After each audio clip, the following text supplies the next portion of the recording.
mbandiza banaffe ku Family TV program ensonga extra tutulira ensonga zino ezikwata ku bantu baffe ababulijjo n'okusinga ddala ezo ezijjayo omulamu omukulu okwata ku muntu. Mu programu eno tutulira ensonga z'amateeka, ebyobufuzi, ebyobukulembeze, amaka tubigatta. So niye ngeri y'enjawulo ddala lw'okuba tugeza kola tusikayo ebikwata ku bantu. Tukyazizza mukadde waffe ate nga onono munnamateeka mugundiivu ddala mukugu ddala akoze nnyo musaakozi nnyingi nnyo alwaniza eddembe ly'obuntu ng'ayita mu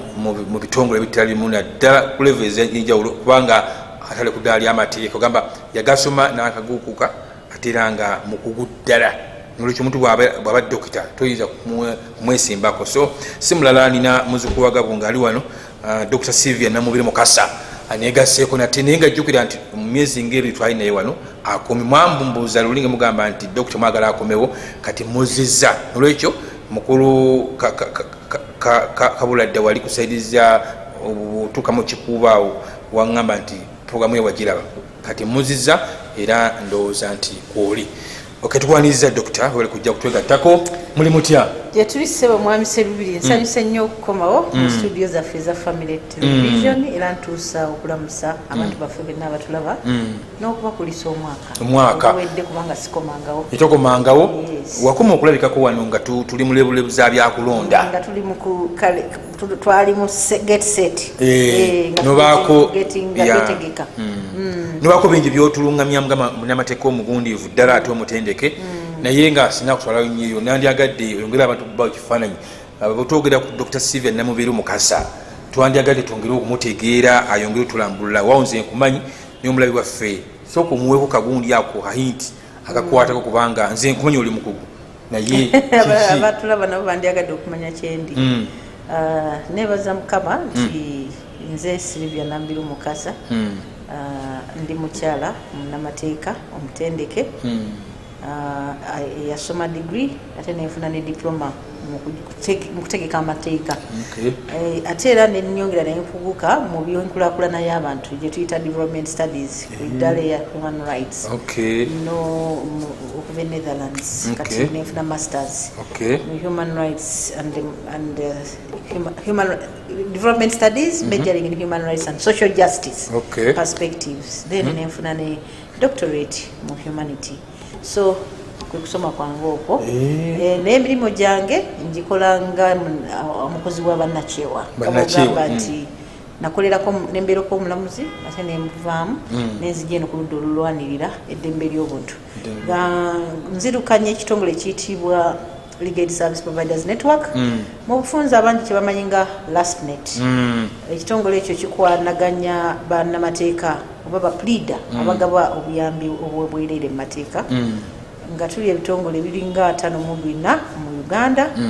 ebimu household name oba kyetuyita nti mubamanyi bwenjogera FIDA njogera Foundation for Human Rights Initiative bwenjogera ku Legal Project of Uganda Law Society byebimu ku bitongole byetukwanaganya netubira nga ffe tugezako okuddukanya emirimu gy'okugalwa obuyambi mu mateeka n'okwogerera oyo omuntu atasobola kweyogerera mu nsonga z'eddembe ly'obuntu n'ebyamateeka. Kati Dr. Sylvia Namubiri otuwadde background kati Legal Service Providers Network lizibu ate bwogenda oditeeka mu bumpimpi LASPNet era nelisumbuwa kati bwekityo obutwala naye kati ekibuzo kiri kimu omuntu abafuna mangu nnyo okubayamba mu nsonga ezo nnyo era bw'oba otwetaaga kasitokitandikire naawe mbagambe kubanga bw'oba otwetaaga nga Legal Service Providers Network abeera mu ddiiro lyo tukubire ku ssimu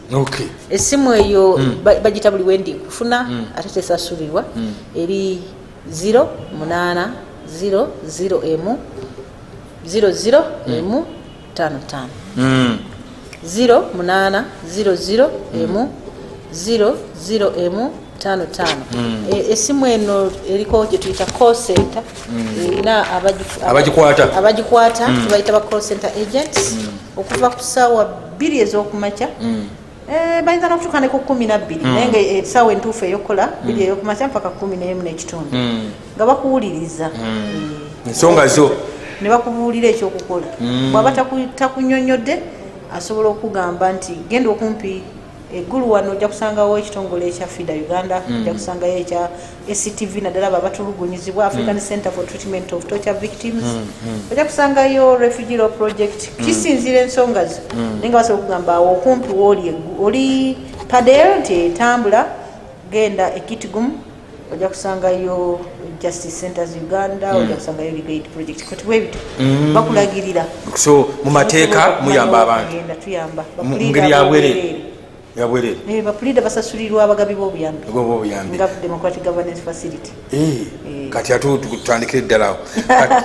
kubanga isuka ddala Dr. Sylvia Nambiru w'Emmamba isuka ddala mbirina abantu bandyagadde okumanya nti gwe muntu omutuufu tulina okubuuza ebintu bino kubanga oli mu SACCOs zirwanira eddembe ly'abantu. Ebitongole bino birabikanga gavumenti ebitunuliranga abalabe otwogera kati amawulire agafuluma ekyo kyogeddeko ekya DGF whatever kati nayo kino ekya Lapsnet. Kiki kifaananyi kyolowooza ekigenda mu maaso kubanga otunulira engeri gavumenti gyebalabolingamu erabanga mulabikanga basabotors abazze okulemesa enkulaakulana mu ggwanga, mulabikanga basaidinga n'abantu batagala mirembe wano siriza vinga otunulira ebigenda mu maaso. Kiki tuwa ekifaananyi omuntu yangadde okumanya ki ekigenda mu maaso ekisooka yobukyayi buvaawo kubanga tewali nkwatagana n'abakulu. Ekisooka siri mu gavumenti kumanya nnyo lwaki gavumenti etunulira ebitongole byannakyewa nga abalabi kituleeta akabwanangu. Naye nze bwe mba netunulidde ku ludda olwange nga munakyewa oba akola mu bitongole byannakyewa nze ntunulira nnyo ekigendererwa kyange n'okwagala kwange okuyamba abantu. Tulina kye tuyita gavumenti erina services zegaba nga education, egaba health ekujjanjaba, egaba ebyokola enguudo, negaba ne mu mateeka n'ekitongole ekya Justice and Order sector okuuma abantu n'obutebenkevu. Naye ebintu ekisinga tulaba nti gavumenti tetuuka buli wamu n'obusobozi bwa gavumenti bulina bulukoma. Tusasula emisolo naye tebeera buli wamu. Kati ebitongole bino ebyannakyewa okuva mu ssemateeka byegamba nti abantu bananyigiranga mu kuddukanya ensi yaabwe bijja okubeera nga biziba ekituli. Gavumenti wetatuuse baleta sente era ne sente bazireeta ne services ne bazireeta. Kati bweziba ekituli ate neyambako n'okuwabula kubanga ebitongole byannakyewa biyite civil society ye muntu owa bulijjo lyeddoboozi ly'omuntu yalinga looya w'omuntu. Abantu tebajja kusobola kugamba nti beekumemu omuliro bo bategeeze gavumenti ekiriwo. Naye bino ebitongole byannakyewa binyinyintiza abantu ne bibasomesa ne bibabangula ne babuulira kiki kye balina okukola mu byobukulembeze. Omukulembeze abeera afaanana atya, omukulembeze alina buvunaanyizibwa ki mu byeddembe ly'omuntu. Kati ebitongole byannakyewa ebimu ekisinga bisomesa ate ne bigaba ne services gavumenti ze batasobola kukuwa. Kanjogere ku kitongole kyemmanyi obulungi ekyaffe nga Lapsnet kirina ebitongole byenkugamba ebyannakyewa ebiwera ebigaba obuyambi mu mateeka. Tulida atali wa kusasulira. Uganda tuli abantu 4.5 yes yetuli kati ebitundu research yakolebwa gye tuyita ya Hill oba ba Netherlands bakola research nga bagenda banoonya abantu okwogera ku by'amateeka n'engeri gye bayambibwamu mu mateeka. Ebitundu 8 ku 10 tebasobola kusasula pleader tebana sente offices ze tebasobola kusasula kimu kya 10 pleader kyayagala. Ebitundu 8 ebitundu 20 ku 10 be basobola okuyingira mu office ya Mpanga ne bamulagira ogenda Lukwago Mayiga Couple Advocates Mayiga Segona Mayiga banaba Kasule nga bo bamanyi bakeke abona abamanyi ebitundu 200 abasobola okusasula service eyo. Era research enegenda maaso negamba nti abantu 5 ku 10 be bakkiririza mu nkola eya gavumenti ey'amateeka gye tuyita formal. Be basobola okugenda mu judiciary nga beekakasizza nti bajja kufuna obwenkanya mu mateeka. 5 ku 10 abasinga tebakyakkiriza. Olwo ne research endala yafulumya sinagisoma eyo naye yinza okuba erina weetutadde ne bagamba abantu bakkiririza nnyo mu LC system kulembezi bw'ebyalo. Yes era abantu bakkiririza nnyo ne mu bitongole byannakyewa legal service providers ye research eyo eri ku record. Kakati ne twongera ntugamba ngenda kukozesa eyo nga example. Gavumenti eteekeddwa mu kawaayiro 23 aka constitution 28 okuteekawo obwenkanya mu mateeka nti buli muntu agenda mu kkooti kyandibadde kirungi n'abeera ne looya okusasula naye gavumenti kyeyina kyokka kati kyeyasobola okukola ye kyetuyita state brief kyekyo okuwa munnamateeka ng'oziiza omusango gwa naggomola ogw'amaanyi ate nennamateeka gwakuwa ajja musasula sente entono nyo era tajja kuteekamu maanyi nga kabega bw'anaabeera nga asasuddwa ajja kuba tafaayo nnyo kiwa maanyi kati ne kibeera nti munnamateeka olina okumugula naye ate gavumenti temuyina gavumenti erina justice centers Uganda eruddewo kati emyaka nga 9 ng'ekola eri ku high court erina bannamateeka ab'obwerere oba bapulida ab'obwerere naye era abasasulira sente ebitundu 80 ku 100 mugabi wa nsimbi oba omusizi wa nsimbi democratic governance facility kakati bw'oŋŋamba nti bannamateeka abagaba obuyambi mu mateeka bakyamu bakontana ne gavumenti oba weerabidde nti bakuyambako okutuukiriza ssemateeka eri egamba buli anajjanga mu kkooti ajjanga n'afuna obwenkanya tebusobola kubeera nga tolina munnamateeka agenda okuwolereza ate oli oludda olulala luzze lulina sente luzze ne munnamateeka ate munnamateeka onaze ate era munnamateeka ono naddala omugabi w'obuyambi yagenda ku grassroot n'asomesa abantu n'ababangula nti bw'oba oyagala ogenda mu kkooti bw'oba olina omusango ogwa naggomola oba okukwatagana okola bwoti bw'oba olina okukwatagana muntu ku muntu ogenda wano n'abasomesa munnamateeka ono era yasomesa betuyita baparalegals balooya abatali balooya baggumivu bakyakayiga balooya be bakoze nga bono ga paramedicals bebawaddeko ku bwino ku information si bamanyi okuyamba amaaso n'amatu g'ekyalo mu byamateeka oba mu nfuga ey'amateeka abawuliriza ne bajja ne bagonjoola ensonga omuntu looya watali oba judiciary watali kakati nekibeera nti bino ebitongole ebya human rights oba kyeŋŋambe nga ekyaffe n'abalala bakola ku ddembe ly'omuntu bayamba kutuukiriza ssemateeka oli nti abantu balina eddembe lyabwe mu chapter 4 eddembe lyabwe linaatuukirizibwa nga gavumenti kati gavumenti bwe batetuukiriza buwaire obwo tumaze emyaka gigenda mu 13 nga tusaba gavumenti etuwe ekitongole ekyetengeredde ekigaba obuyambi mu mateeka ekya gavumenti bakisasulwa sente z'omuwe w'omusolo ekitongole tebakituwanga gavumenti tekireetanga kakati nekibeera nga twagenda mu maaso netukola ne research cost benefit analysis omuntu bwabeera ne looya owa gavumenti birungi ki ebikirimu gavumenti efunirawa omuntu afunirawa netubawa economic gavumenti efunirawa netubawa ne social gavumenti efunirawa netubawa ne political netubawa ne rights based approach bw'eddembe ly'obuntu netubawa netubagamba olw'ensonga eno neno ebirungi ebiri mu kuwa state funded legal scheme oba bannamateeka nga basasulirwa gavumenti bingi nnyo n'okusinga nga tebaliiwo lwaki kati kankweki kulabirako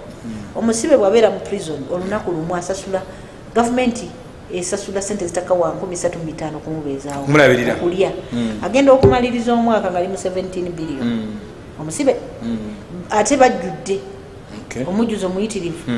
kati gavumenti esasula sente ezo nga nyingi wetwagenda okukola analysis singa otekawo kyetuyita ekitongole ekyetengeredde ekigaba obuyambi netukozesa basis ya justice centers ngeri ojja kusanga osasudde 17 billion otaasa kubanga balooya bano bajja kubeerawo nga bayamba abantu okufuba mu makomera kati ojja kusanga sente z'ofulumya ntono nnyo ezirabirira abasibe ate ng'ozitadde mu kuyamba abasibe bano eddembe lyabwe terityoboddwa beyagalidde mu nsi yaabwe ate bafunye obwenkanya mu mateeka omuntu yenna afunye amateeka n'obwenkanya abeera mu mirembe olaba kati bwe tuli n'ebigenda mu maaso bannayuganda basula bakukunadde kubanga tewali mirembe mu mateeka tewaliwo peace and security abantu tebalina mirembe mu byobulamu obw'amateeka oba enfuga ey'amateeka teteredde byebisuka tebigenda mu maaso kati bw'obuuza buli muntu bw'ayeebaka abeera shuwa nti ekyanazuukuka bulungi n'atambula kati gwe kirabe bw'ova wano ku ssaawa 2 ez'ekiro obeera very shuwa nti ojja kutuuka bulungi eka okweraliikirira kubaawo olw'ekiwamba abantu kyowulira mu bantu babawambye ensi yonna yonna bw'edobonkana mu mateeka manya nti obwenkenke buyingidde bwebwo so gavumenti ereme kutuna nti bwe tuba tuteeka sente tuziteeka onne mu health mu byeddagala bwe tuba tukola sente tuziteeka onne mu masomero ekintu kye bayita eddembe n'okwebaka nga oli comfortable nti wennebase wali safe ate oba n'ebisolo nabyo bwe bibeera mu bibira nabyo bimanya nti walina okuba safe wendi lwe bituula ne bikkaanya ne bissa kimu naye bw'obiraba ng'empologoma bagirengedde eri wali ogenda nga byonna bidduka tewali mirembe buli kitundu kyetaaga emirembe kyetaaganyiziddwa ka Dr. Sylvia so okiwadde gune kinzukiza ekyabaddewo nabaddeeko eyo saaza alinga 6 kati nempulira oneba nga bakupa olugi nendowooza nti ate kiwamba bantu olwebyo byologedde nti kati obongo salikogikola abantu bonna beeraliikirira kakati ekintu nakigenda kunyo kati gavumenti egamba nti abagayibizi b'obuyambi bayambisa ebitongole byammwe kati ekyo kyo mukikiriyalinga mutya nti beyambisa ebitongole byammwe okwagala okutabangula ate nga mwe mugamba mukuma emirembe ekyo kyo ate kikitya ntandikira bwaba beyambisa ebitongole byaffe n'ebya gavumenti bali mu kubyeyambisa ate statement ebeeraawo nti abagabi b'obuyambi beyambisa ebitongole bya nakyewa naye n'ebyaffe ebyomunda babyeyambisa kati mbuuza lwaki nga nkozesa DGF wa obuyambi state and non-state actors DGF esasulira state and non-state actors esasulira kantandike ne state esasulira Uganda Law Council esasulira Justice Land Order Sector esasulira Uganda Human Rights Commission okuteekawo regional offices esasulira Uganda Police ne Judiciary olumu okutuuza emisango egimu esasulira Parliament yes eyina projects mu bitongole ebyo byonna sente kakati nemala nejja mu bitongole bya nakyewa naffe netusasulira esasulira mu bitongole bya nakyewa jjukira bagiyita Democratic Governance Facility Democratic Governance Facility tosobola jawula na kunfuga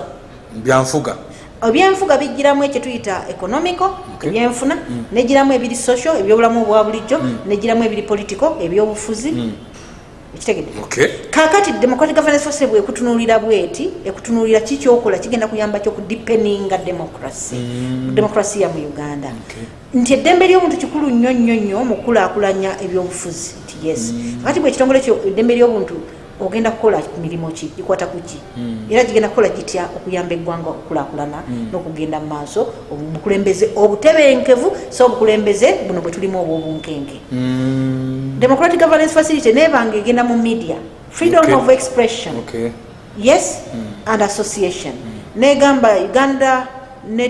HRNJ Uganda Human Rights Network for Journalists abanamawulire no batendeka ne babeera nga batambuza amawulire mu ngeri yosimpu ekwata ku bantu etaliko kyekubiira ne babawa sente ne bagenda mu akime sigimanyi bwe bagimalayo naye ekwata kukunjula abantu byamawulire nakuba strengtheninga ne bagenda mu aku Anti-Corruption Coalition ne babagamba tugenda kubasasulira musobole okulwanyisa obuli bw'enguzi mu Uganda ne bagenda mu UNET Uganda Women Network ne bagamba abakyala tugenda bangula basobole kubanga benyigira mu byobukulembeze naye nga bamanyi ekyokukola yes ne bagenda mu CS Bank ne bagamba gavumenti erina okukola embalirira eyamba abantu baayo nabo katubawe obukule bundi ne bagenda mu African Center for Treatment of Torture Victims ne bagamba tumanyi nti bannayuganda abamu batulugunyizibwa naye beetaaga rehabilitation ate beetaaga okufuna obwenkanya mu mateeka ne bajja mu network eyaffe eya harassment ne bagamba muyina coordinatinga bannamateeka gye bali ab'enjawulo muyina okukola research emala okusobola okubulira gavumenti baterezemu mu nkola ey'amateeka muyina okubangula ebitongole bino ne bisobola okugaba obuyambi mu mateeka nga bye bakola birina standards ne bagenda mu legal service providers bonna abagaba obuyambi mu Uganda ngenda kuwa statistics n'engeri abantu gye bakola ki ne bagamba mwe tujja namwe basasula musobole okugenda ku ground mubere nga muyamba abantu mateeka kuba gavumenti erina nkola eyo kati njogedde baki banakyewa ne babeera nga basasulira ebitongole almost nkaaga ebona ekitongole kya DGF yes sente mu billions ezo zebogerako ebitaano and plus kakati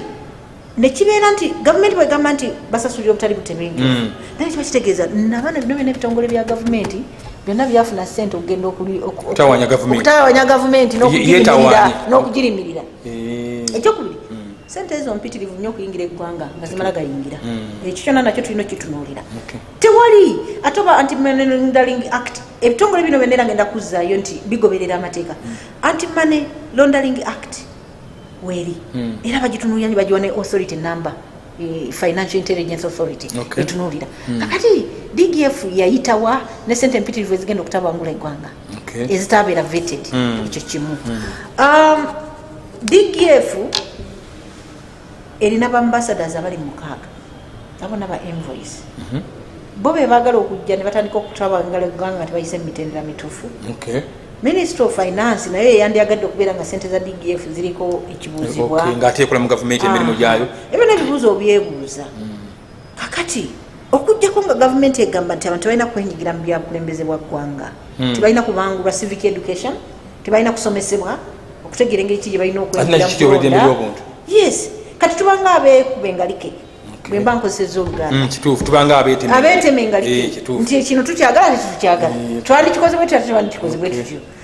kakati bw'otumya DGF bwe banga esunsula kati kyenjagala okulaga nti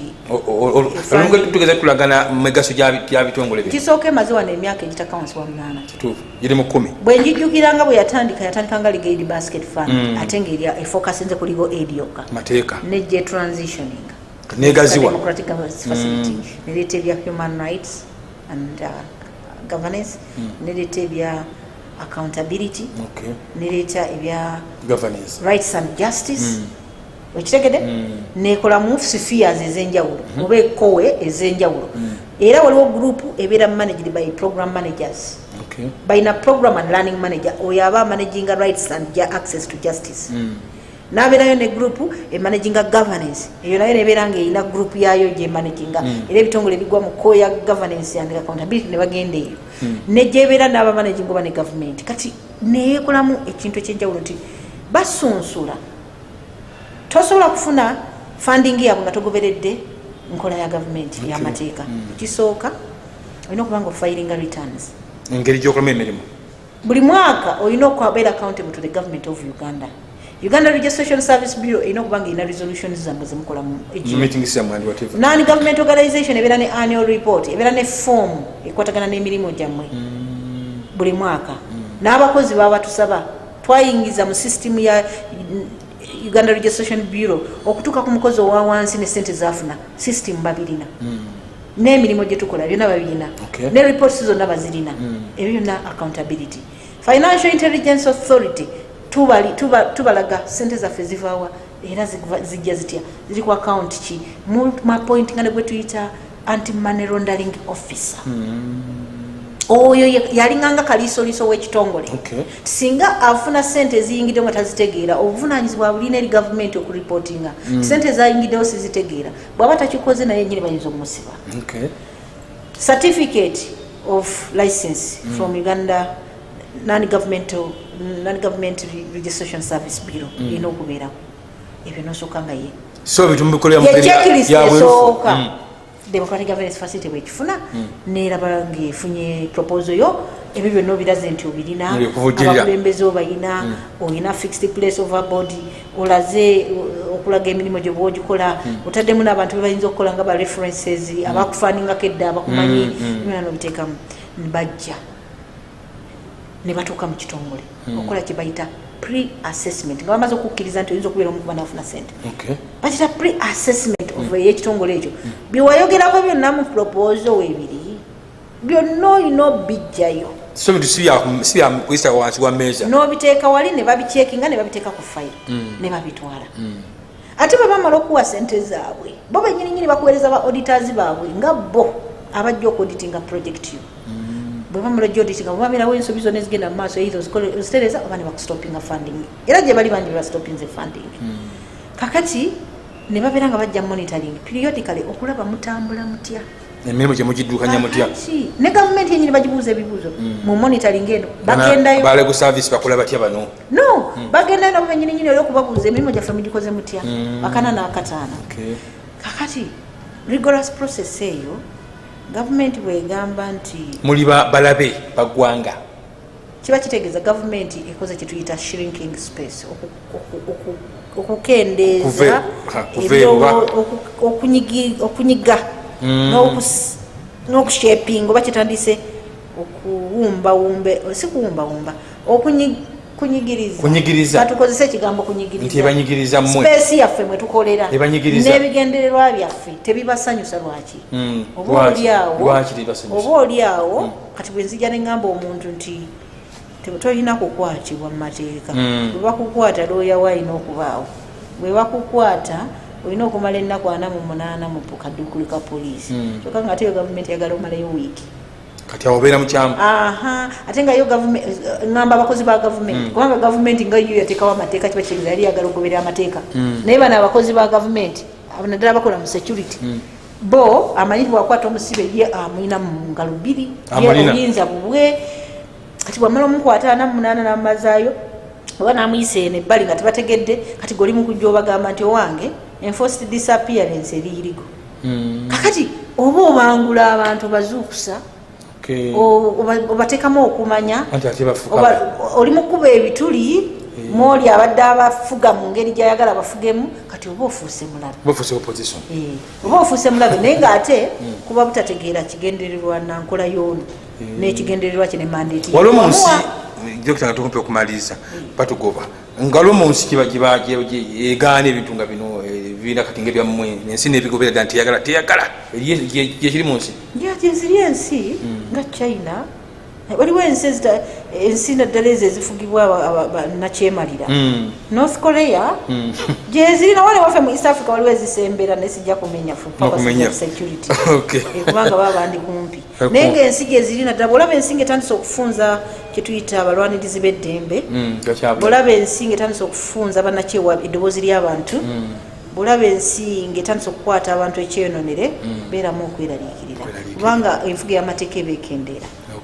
atukumpe okumaliriza era mukawo gwa Bulaaya gwavye nogamba nti bakoze lipooti yaabwe byakula okulonda kwabadde nebagamba nti tebyali byabwerufu ate era nawe tulipooti nga mmwe kiki emwalabe mu kulonda kuno kubanga twagala lipooti yaffe twafulumya lipooti katuwulemu katono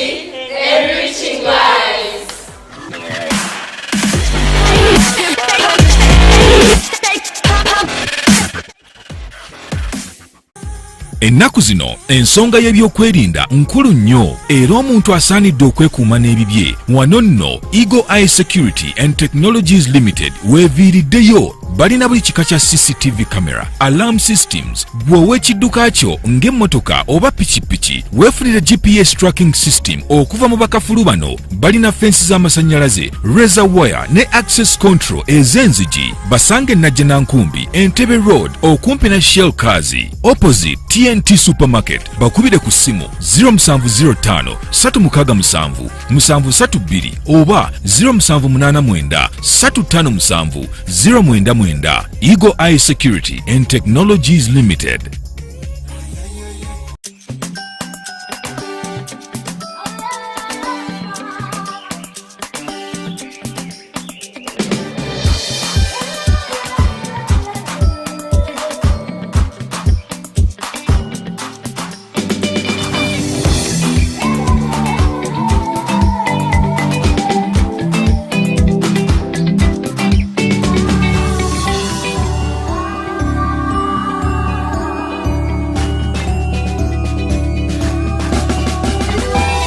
Celebrate what it means to be Ugandan by rewarding your family and friends with a Pepsi today. Spread joy and crown your celebrations with more than just a feeling. Pepsi, for the love of it.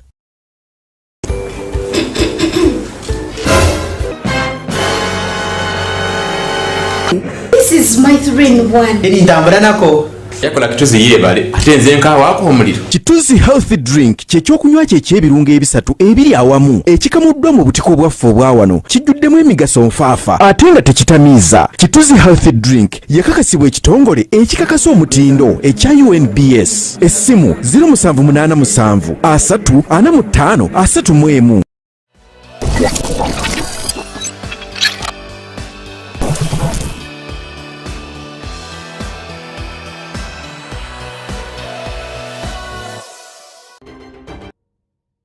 Mbanaffe tubaniza okubanga mukyatulaba mwebale kubeera nga muli ku Family TV programu ensonga extra nga tutunulira ensonga zino ezigenda maaso mu ggwanga naye nga luno twagala tutunulire nnyo eddembe ly'obuntu amateeka n'engeri ki reaction gye zikwatagana ku byokulonda bitambudde ate ng'okugwenna mu studios gwenna ekakasa obulungi Dr. Sylvia Namubiri Mukasa muzuku wa Gabunga mulina wano era nga atemedde ensonga mu ngeri ekiivu ddala mu zikika zaffe zisoose kati katulambike nate ku kibuuzo kigamba nti mukago gwa Bulaya gwavudde ne gulaga nti okulonda kunyiga kwatambuddemu kwaddemu ebirumira bingi nnyo omuli okujja kwa intaneti omuli abavuganya okubanga tebaba mukisa kubanga batuuka mu bifo gye basobola okuba kampeyini okukozesa amateeka ga covid okutulugunya batulugunya n'ebirala bingi ne batuuka n'okugamba nti obuyambi bajja busalako ebintu bitwewuunyisa kati ekyo ngomaze kikiwa naawe otubuulira saidi yammwe ya legal service providers network mwe mwafulumiza mwabirabye mutya ku show yaffe kubanga kikulu nnyo ojja kunzikiriza bwe mba njogera ku kino ndifaringire ddala tekina buzibu kubanga ati otodera kituufu kyennyini European Union ennaku z'omwezi 11 omwezi ogwokuno gwaffe gwe tulimu ogwokubiri yayisiza gye tuyita European Parliament Resolution ku mbeera y'ebyobukulembeze eri mu Uganda kati nayiseemu mu resolution wayise nakulina okugundi ng'owandiika ku Facebook tuwadde side yo nagiyiseemu eri ya mugundo resolution ya mugundo nnyo zandaze nti abakulu bano abawasanyuse nze nasanyusa kubanga batadde ku rekodi ne balaga bonga bo betwandiisa abantu abali ebweru waffe omanyi kiba kirungi nnyo mulirwanaawo nakubulira ekiri mu kiyungu nagamba muna ekiyungu kyekyo kirungi kuba mulimu omusota naye batukugamba ekiri mu kisenge atayiseewo ekiri mu kisenge mulirwanwawo kisinziira kiri mu kisenge kifaanana kitya kubanga ngambye mu kiyungu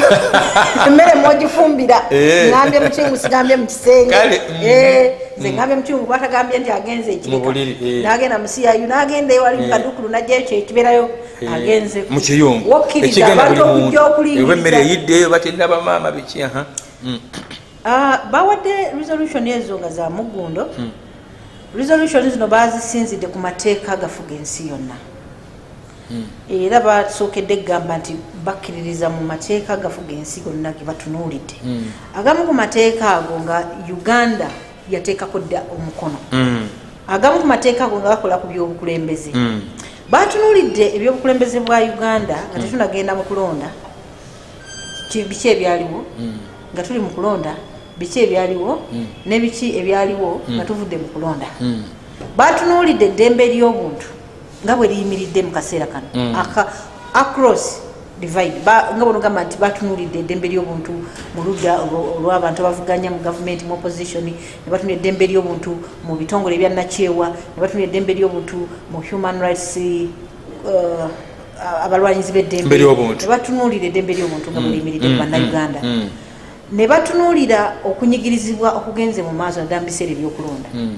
bwe nokolayo bayogedde naddala ku kitongole ekyebyannakyewa okubanyigiriza okubanga tebakola mirimu gyanga birino gikola ne boogera ku bantu balwanyizi b'eddembe babakwatibwa nga Nicolas Opio ne boogera ku UONET NGO Forum ebitongole ebyo byonna byonna ebyaggalibwawo ne bagenda mu maaso ne DGF bagikonyeeko ne bagamba ekyo kiba kitegeeza nti gavumenti erinyiridde nnyo eddembe ly'abantu okubanga tebasobola kweyagalira mu nsi yaabwe n'okukolera mu nsi yaabwe bwe batuuse ku byobufuzi bw'eggwanga bagambye nti wabaddewo nnyo nandi badde Uganda yagenda ku kulonda naye yagenda mu kulonda nga waliwo emivuyo mingi ate ate ne mu kulonda mwennyini emivuyo gyali mingi naddala ne bakwata ku kya intaneti ekyo ne bakisibako nnyo essira ne beesiba nnyo ku kyokuyigganya ba opposition okubakwata nga babasiba bayogedde ku mukulembeze Robert Kyagulanyi ne boogera ku Amriyat ebyo byonna bye bayitamu ne bagenda mu maaso ne bagumiza ennaku z'omwezi nga 18 ne 19 abantu abattibwa era bwe mukumaliriza kwa bagamba nti gavumenti eteekewo okunoonyereza okuli independent kyetwandiise commission of inquiry ku kufa kw'abantu abo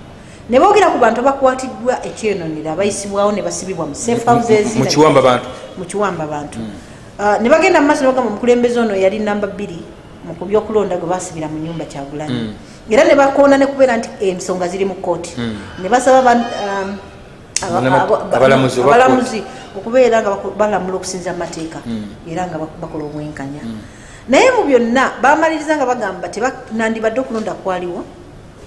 olwokuba nti no waliwo ba international observers babagana ne baloko observers bali batono nandibadde okulonda kwaliwo si kwe kulonda kuyinza okutwala nti kwali naye bagana bennyini okugira bo bennyini bagamba baweerezayo small European Union yagamba yaweerezayo ka small delegation tekakkirizibwa anti bagamba banaji bali bagala bamba government ya wano ngati nabo basaba bilala naye ndo gwanga lyaffe tufe tusalawo nanti temulimu tufe tusalawo ne tetuli mu island tukazinga global village tuli mu kyalo kimu ate n'abaana abakusaba be bamu ku bamusigansigo baba bintu biranda nnyo babisalirawo biranda nnyo tebabasalirawo naye bali part by getting involved so setuyita enkola ennungamu oba enkola eya good practice baleete baleke okwekaki emmere gyofumba mu kiyungulu mundi muwogo tofumba bantu you are not cooking toli mufumba human beings kiki kyokweka so kati nga bawunzika kati mukuwunzi kiki otusome kati kitegeeza ki mukuwunzika bayogedde ebintu bingi nnyo ne bagamba eddembe ly'obuntu litekebwemu ekitiibwa abasibe bonna be basibye naddala ba political prisoners be bagambye nti abasinga obungi ba opposition bateebwe kyandibadde kirungi bateebwe ne bagamba bateekewo okunoonyereza ne bagamba media internet erina okulekebwawo media balina basaba tebalagira bagambye bugambi tumaliriza bagambye tulina tukola ebintu bino nga tusinziira in regard to the International Convention on Human Rights tuyimiridde mu mulamwa guno bwe tusuubira nti Uganda naye eri pate netugamba naye era tumanyi nti mubadde muyita mu kino tumanyi mubadde mukola kino tumanyi mubadde mukola kino tumanyi bino bibadde tulinako akantu ripoti no nene ddala ripoti nene ddala tumanyi ebitongole byanakyewa mu biziza tumanyi n'ekitongole ekisinga okusiga ensimbi wano mu Uganda nakyo mukiremeseza nga tekyekiyimizawo omutwe wa bulijjo tumanyi nti abantu bangi basibiddwa mu biseera bino naddala abaana bato tukkiriza nti abaana bato naddala abavubuka baweereddwa nnyo omukisa okubeera mu byobufuzi n'okwogera naye ne bamaliriza nga bagamba naye tukonkuludinga bwe tuti bino bye tulabye nga ffe byebyo bye mbagambye bye tulabye nga ffe babyogerako ne bagamba okulonda kuno nandibadde kwaliwo ne tekwali democratic kati kuli transparent ne bagamba bakondeminga bavumirira ebikolwa ebyo ebyokunyigiriza eddembe ly'obuntu nti okukozesa eryanya eringi ennyo baliyita violence ne retho bakozesa ekigambo retho kusikagana amasasi negamutubikkirizamu kubanga sibirina good practices ne bagamba Uganda government erina okubanga ekola kyonna ekisoboka okulaba nga ebyobufuzi bwa Uganda biddamu okubeera ku mulamwa okulaba nga eddembe ly'obuntu litekebwamu ekitiibwa ebintu bingi bye bayogedde okulaba nti bakkiriza kubanga European Union era bagambye tusiga ensigo mu ssente zino na zino bayogeddeko ne kuba n'abantu bano nze sagala kugendayo nnyo abantu abatali nga ba bulijjo ba LGBTI bayita batya abali bebisi nabo babogedde banyigirizibwa bajja bayogedde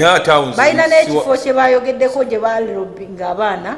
abali mukoweri ebena babyogedde bo anti kakati tekitegeeza nti bagambye kikole bakugambye ffe bino byetulaba ffe bino byetulaba bye bamutereeza ebikwatagana n'okubeera accommodative bakiyita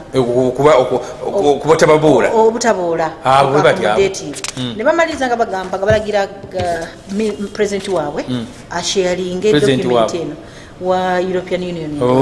bagambye president resolution zino as well as Vice President of the Commission, High Representative of the Union for Foreign Affairs and Security Policy, European Special Representative for Human Rights, President wa Uganda, Speaker wa Uganda, ne African Union. Yakulembeza balina okufuna report sezo. Bafune report. Naye bwe nagitulidde bwe nti yabadde n'olugege lwennyini mpanvu yabadde mpanvu ate nze nkutenda kuba na mugongo bugikwata mu mutwe bwoti si byonna sobola kubikwata naye ya documenti nze nga buno gamba balina bwino kubanga buli kimu kyonna kibadde kigenda mu Uganda bali bakigoberera kyotegeeza abakulembeze balina okwesotinga yes buli kimu bakigoberera ate buli kimu bakyogeddeko kati anti akadi katwala naye ate ebigambo bingi njagala kubanga sitera kufuna nnyo kati nsonga ddala nti bano bagambye bebajjo okay sokodde kusaidia mu kati kuba kati kingenda kutubuza mwe mugamba ki kubanga mu kulonda okwawedde okulonda okwawedde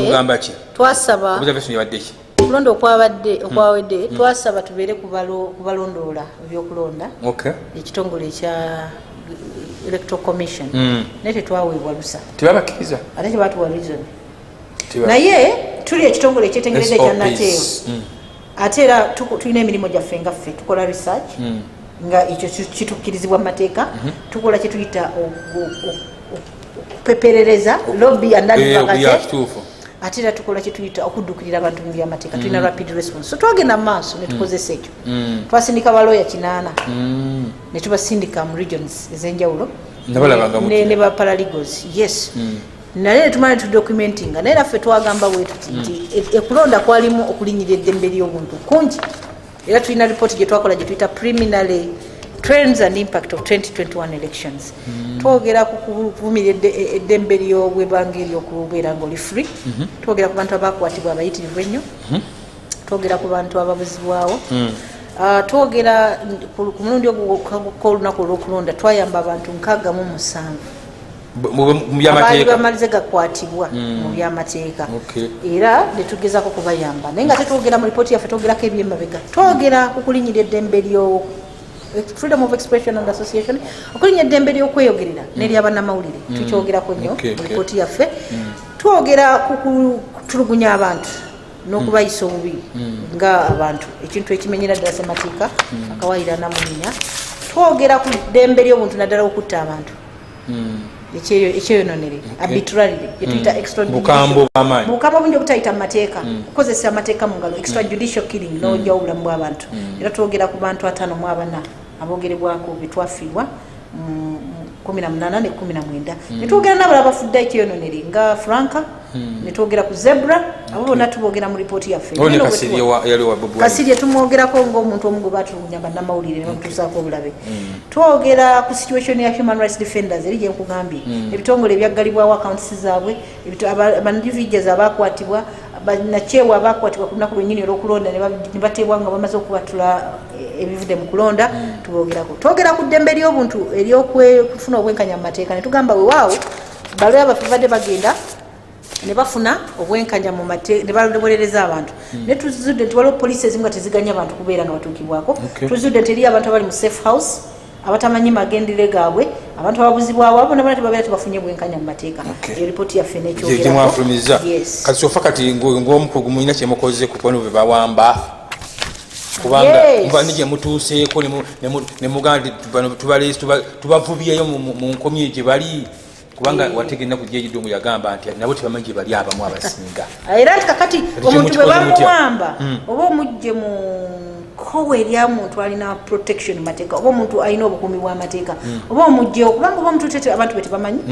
era n'abakyala babeera nga bakaaba abantu bamanyi kati n'abazadde kizibu nnyo okumulondola n'ogamba ali wano bebasobedde namu naye twamanya nti abantu tebitusobedde ffe tulina solution ffe twawandika mu mawulire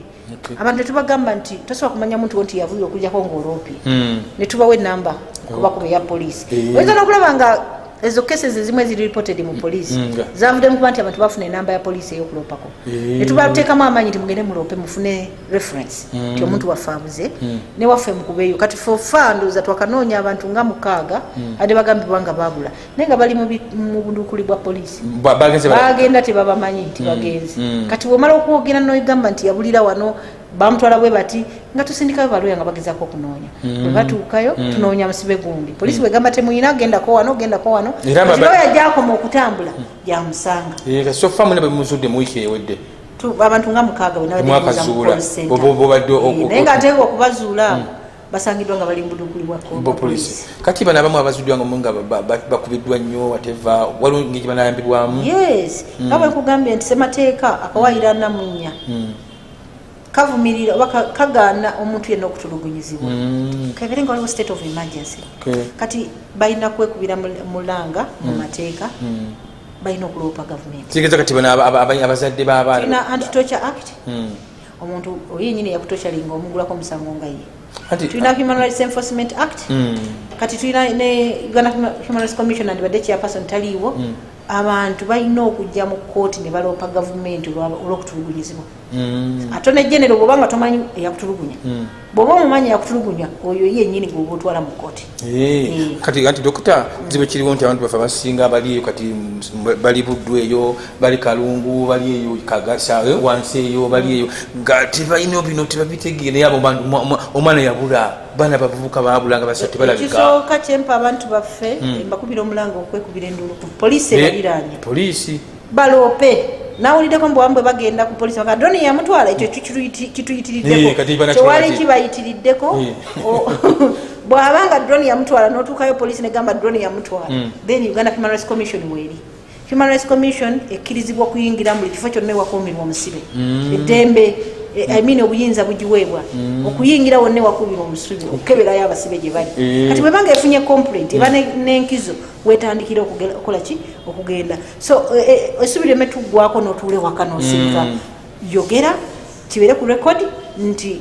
oloopye bw'oba togenze ku poliisi jangu wakiri ewaffe kulego service network loopa nti omuntu wange yabula nesimanyi wentandikira mbajje bannamateeka basobole okuyambako mu kunoonya omuntu ku simu eriyo tugambye eri esimu gye okay kati nga tukope okunzika nanjagadde otuwe ku analisiyo nga omukugu ddala waliwo abantu nga munabateeka waliwo development zirabika si kubigenda mu maaso naye nti omuntu asobola okukwata omusango gwe ne guwaabwa ate nagamba nti kooti nyamba nkolemu ennongoosereza ng'atamaze okuwaayo kisoboka ekyo ati bwebwenkanya mu mateeka bwebwenkanya mu mateeka kubanga nyiza okujja nga facts nina ntono ddala tulabe n'emisango gye baddamu ng'ofunye obujulizi obulala gye bayita no reviewing omusango kubanga obujulizi obuba buzze buba tebumala obusoose naye ng'olina obujulizi obulala bw'ofunye naye ekyo kisinziira obuwaayiro obufuga baba efita rules of procedure ziyinza okuba nga ziri strict nga zateekawo nnyo nga si kyangu nnyo okumala gagenda n'okomawo n'ogenda n'okomawo empapa yonna erina okubalako ekkomo n'obudde bw'omusango obwaweebwa oluusi bubeera nga bumpi nnyo nnyo nnyo nga bwe banakkiriza ddayo okomawo ddayo kamawo temujja kuva mu ddiini kinaavaamu kooti tejja kumaliriza mu budde kati bw'olaba nga kooti oluusi egaanye tesobola kugaana from zero era ebeera n'ensonga zaayo kati ekyo kyekibategeeza nti oba munamateeka oba tonagenda tegeka bulungi naye bino emisango gy'okulonda nagyo si myangu kubanga obudde buba butono kunoonya ebintu nakwegamba tubitunuulira kyovula bagamba omulundi ogumu nti batereezeemu mu mateeka agafuga ebyokulonda kubanga bino ekisinga ganyigiriza naye ng'osobola okuwera okumaliriza dokita kekanaaka year of lawyer ekintu ekyo president yabadde asinkanyemu bannamateeka n'abalamuzi wali ku kifo kyabwe kyabannamateeka saabalamuzi mukadde waffe Owunyido n'agamba nti president naye ffe bannamateeka abamu abatambulira ku bodaboda tetulina wadde na motoka mbaka parliament afune miliyoni 3 afune mukakali 15 ngaffe tetulowoozeddwa ku ne bannamateeka abaloba balooya oba abalamuzi ba magistrates and whatever ekintu ekyo olowooza kyabadde kisaanira mu kaseera kano nga tulina omusango okugenda okuwozesebwa ate ng'oli yomukuba bakandidate oba ababadde bavunaanibwa new lawyer yadde teyogera ku musango new lawyer bwe mwaka gw'amateeka ogw'eggwanga chief justice akola statement ne bannamateeka bakola statement n'oluuyi olwa legislature lukola statement executive nelukola statement kati mu statement eyo chief justice abeera nga advocate alina okuadvocate nga nayogera ku birumya abalamuzi abantu bebibalumya omwaka gwonna kati yadde abiteekayo nga biwa executive kitegedde executive ekola omulimu gwayo tulina okukimanya nti executive tevanga ku ntebe etteeka lyaffe tetulirongoosanga executive kuva ku ntebe kati n'olwekyo president bwe yadde ajja teyabadde nga ajjanga respondent yajjidde mu kiti kye nga executive ne bw'abanga anaava mu ntebe akola handover n'ayogera ku lunaku lwa new year bino bye byasabibwa mbirese biri pending wazze mu ntebe byongereyo so yadde ayogera naye nga president w'eggwanga eyazze ku new lawyer okubanga baggulawo omwaka executive legislature ne judiciary neyanziza kubanga ekyo kireeso valu wa mukadde waffe yaliko saabalamuzi mukadde waffe professor George Kanyehamba yakoze statement kinalowoozezzaako baggulawo nalabye ng'akyogera ngamba mukama mulungi naye n'agambye ekyo kinnyini naye bwe yayogedde naye ate ye yagambye ate yakivumirira of course bakati nembeera different opinions olina okubeera careful ate nga mukugu ddala olina okubeera careful kati olina okubeera careful biki byoyogera ku lunaku naye nze nkubuulidde nga technically without being biased nti yakyogedde nga advocate wa judiciary at that time nono yazze nga president at that time era mutreating nga president at that time so bwate bwanaaba atudde mu ntebe ye eri ng'alamula alina mutunuulira nga respondent ekyo nsuubira nti kyalina okukola naye wali yadde amutunuulira nga ki ng'ali mu ntebe asalawo okubigenda naye abalabi bo baba balaba bulala baddembe natuuzika ddala dokita waliwo akasonga katono nnyo ekasonga akaterekeka dokita baddewo nnyo wano ng'ogoberera nnyo mbadde nkufolowinga nnyo ku ngeri gy'okolamu reaction ku bakulembeze nandyagadde otuwa ekifaananyi kyolaba ku palamenti egenda okuddako kubanga first of all eno amateeka gyekakola ki tegateekebwa mpa analisi y'omudakiika 2 zokka engeri gyolamu palamenti eno nebaddewo kuteekateeka amateeka gwe goyagala gakyusibwe oba gyebiva bukambiteeka mu nkola mmwe palamenti gyetufunye mu kiseera kino nja giyita palamenti ento kubanga ereesa abakulembeze abato mu ggwanga ababadde batafunangako experience mu byabukulembeze naddala okubeera ba members of parliament ate era palamenti eno ngirabe nti esudde nnyo abakulembeze ababadde abakulu ekyo kiba kiraga nti eggwanga lituuse mu kiseera okutransitioninga oba kyetuyita restructuring abantu bekoledde restructuring mu bukulembeze nga bagamba twagala new blood twagala abaana abato abasobola okutugenda abalina ffe ekiseera kino ky'abaana bato tuli mu digital tuli millennial kati baagala abaana bategeere ensonga zaabwe kubanga the biggest population 85% or 75% yabavubuka kati abo bagenze mu parliament era bali mu kurepresentinga the biggest percentage of Ugandans kati tubasuubira the unexperienced naye tusuubira nti bateeka okubeerawo enkola egende batraininga basobole okuba nga bayiga nga babangulwa ate nga bo tubasuubira okuba nga bakkiririza mu bantu aba batumye okusobola okuba nga bakola ki nga bakola ekyo ekikiri naye tekitegeeza nti kibi nnyo kiba kikulaga wave n'okulaga nti tutuuse mu restructuring obukulembeze bwetaaga okubeera overhauled eyo ye message abalonzi gye batuwadde ye message erimu katonda bakugenda mu competence tuli mu message kati competence tunalabira eyo tugenda bakanikira ku mulimu bagenda bakanika kati ate bano nga Robert Kyagulanyi awaba omusango ate nga abano besunga kulayira ani yesunga okulayira kati katugeze babaka ba parliament besunga kulayira kati Robert Kyagulanyi agenze mu kooti ate omusango gwa Robert Kyagulanyi tegukwatagana babaka ba parliament omusango gwa Robert Kyagulanyi gwa president asinga basalawo nti omukulu akyali ku ntebe ani akyali ku ntebe omukulu aliko kati nti asigaleko kati eri baba kiika biki nga tebakkiriza mu ekyo baliwo abatakkiriza abagenda mu parliament nti bo tebakkiriza nakyo nga singa omusango gusalibwa nogamba nti president yawangula mu butuufu anti katuli mu nfuga y'amateeka bwe tuba tugenze mu nfuga y'amateeka ekiva mu mateeka kyetugenda nakyo tulinde mateeka kubanga we have subjected ourselves to the law tulina amateeka gatulamule era bwe bamugamba nti abeere mu ntebe tuwali kyakukola ajja kubeera mu ntebe kuba kati ate nookola oti amateeka gamaze omulamula tetulina ye court ye last court of appeal yebesembayo tulina okufa ekisiiri nekasiti nemugenda nemukolera mu parliament okukyusa amateeka agagenda okubayamba okukyusaamu mu bwa president n'ennonda ya president oba oliawo mu maaso eyo nina sinza kuviirako awo abaka batandise okwogera bya 7 term kyekizibu kyetulina mu ggwanga lyaffe lino ababaka beefaako bokka mu kiseera kino ababaka bano badde boogera 7 term office nga tuli mu enforced disappearance abantu babula abantu baffe tebalina priority balina mulamu ogubasimbyeko balina okulaba ebintu ebyetubatwaza mu parliament kakati otukota mu parliament baliko okwogera 7th parliament nga tukyalina mu kooti tukyali mu bino bina nebitandika 7th parliament 7 years ye ekizibu ky'abannayuganda kubeera nga tuli selfish naddala ffe abakulembeze tubeera nnyo selfish netwerabira omuntu wa bulijjo n'ebirimu omuntu wa bulijjo ekyo kyekisinga obukulu ng'abaana batudde wakati bannaddayo kusomero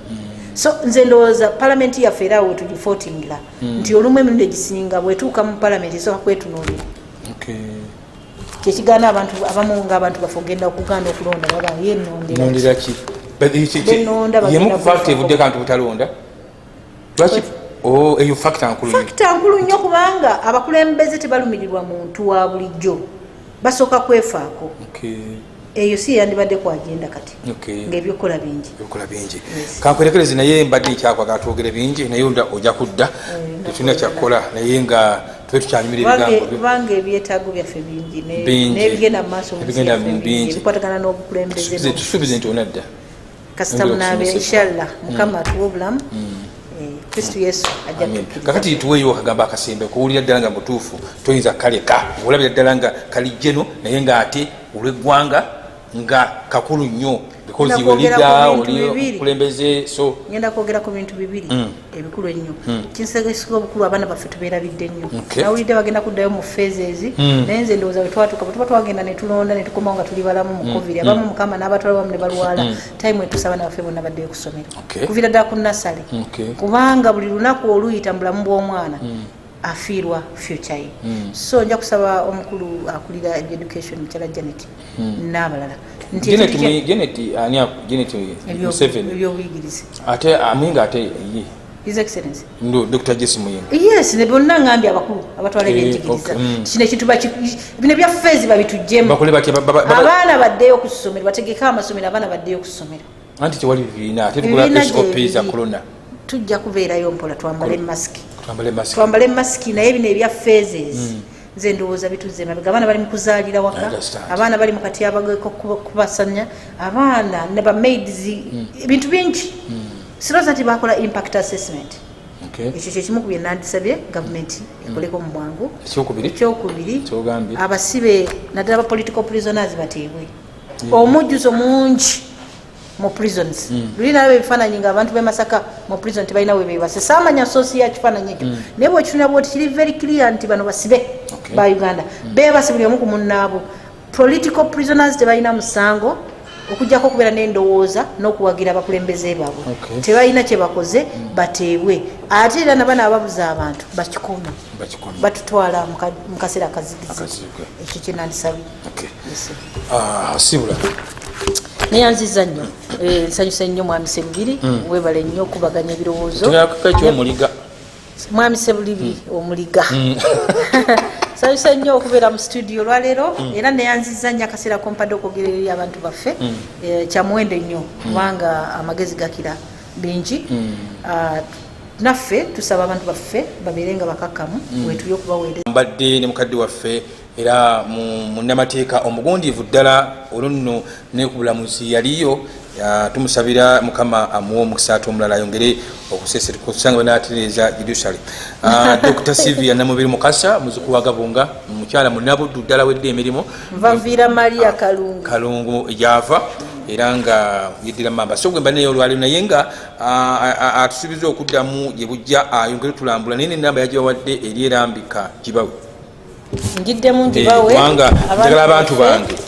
njagala abantu bange neya police neya Uganda Human Rights Commission yezo namba nkulu nnyo tubaweeyemu gyolabanga nkulu nnyo kale eyo nkulu kambawe yaffe 08000M 00M55 ababulako abantu baabwe abagala ebyamateeka kyagala nnyo ekyo kubanga abantu babeerenga programu bebagattako mwebale kuba gena jani bwekozanyo ku kamera musajja mukuguddamu kwata ekifaanyi mu East and Central era tola musajja bwakutunula bwati mu kamera owuliddala nga wawoomedda so tumusabira mukama amuwa omukisa ebintu bitereere mpolampola ekikomanda gyakivaako awase tumusabire omukisa so nga ate erinnya lya Yesu asonga ate mukuludda luli olwa administration mukadde waffe Ronald Kivombi okuteekateeka buli kimu kyonna ebyokunywa n'ebyokulya otukoze bulungi nnyo ddala ate mu mbeera kadde kalungi nnyo ddala olaba dokita ate munnamateeka akisiimumanya kiba kirungi ate mu mbeera zezimu nkoze ne munaffe Tony Santos yonono nga abeera mu Facebook wadde tukyalina ebizibuzibu naye YouTube tubeerayo Twitter n'egyo emikutu egiri international gyamikwanuwala programu zaffe ziba zitamu so mugendeyo programu ensonga You Just Like It genda okebere ogobeere omuliga ku Family TV ensonga programu ojja kubanga otufuna butereevu na programu zetukoze zonna bukyatandika ojja kuba oziraba gyeziri ku mikutu gyaffe ya YouTube ate era mu control room ne production nkoze ne mukadde waffe bantamulumu kulanga program erwaninga ate era n'ebiranga ebikkirya so byonna atuwa omukisa okubanga tubeera kumpewo ku ludda obwo ate erudde luli finance ntukola bulungi nnyo kubanga naffe tusobola okukira si byangu nnyo keera ate n'okuvaawo obudde obwekiro kati nga budde buno saa 10 okusoba